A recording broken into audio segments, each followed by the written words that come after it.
ప్రార్థన జీవితం లేకపోవటం. అదే ప్రార్థన జీవితం నీకుంటే ఇవేవి కూడా నీలోకి రాలేవు, నీలోకి తొంగి చూడలేవు. ఎందుకంటే నీ యొక్క ప్రార్థన నీ ఇంటికి కాపుదల, నీ యొక్క ఆత్మీయ స్థితికి కాపుదల. నిన్ను కాదని, నీ ప్రార్థనను కాదని ఈ లోకం నీలోకి రాలేదు.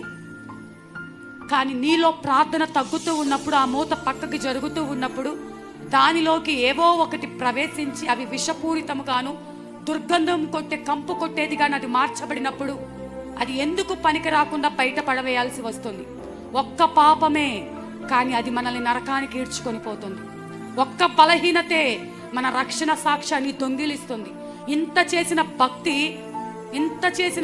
ఇంత పేరు తెచ్చుకొని ఒక్క పాపము వలన దేవుడికి అవమానం తెచ్చేవాడిగా మనం జీవించకూడదు. నా ఒక్కటి ఏంటి అన్నది మనం చూసుకొని బయట పడవేయాలి.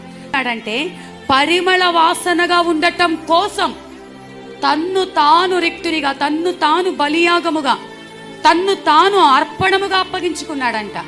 నీ జీవితము సువాసన వెదజల్లాలి, నా జీవితము సువాసన వెదజల్లాలి. నువ్వు మంచి పేరు తెచ్చుకోవాలి. ఇక్కడ ఉన్న ప్రతి ఒక్కరూ ఒక సుగంధ ద్రవ్యముగా మార్చబడాలి. మంచి పరిమళ క్రియలు కలిగి ఉండాలి. వారి జీవితాలను బట్టి అనేకులు ఆకర్షించబడాలి. అనేకులు ఒక సువాసన వెదజల్లుతుంటే ఎవరైనా దగ్గరికి వెళ్తాం. అది అక్కడ దుర్గంధము కొడుతూ ఉంటే, భయంకరమైన వాసన వస్తుంటే ఒక్క నిమిషం కూడా నిలబడటానికి ఇష్టపడం. మనం ఎలా ఉండాలంటే సువాసన వెదజల్లేవారిగా, అనేకులను ఆకర్షించేవారిగా, దేవుని సన్నిధికి నడిపించేవారిగా, ఆయన ప్రేమను ప్రకటించేవారిగా ఉండాలని మన నుంచి దేవుడు కోరుకున్నాడంట.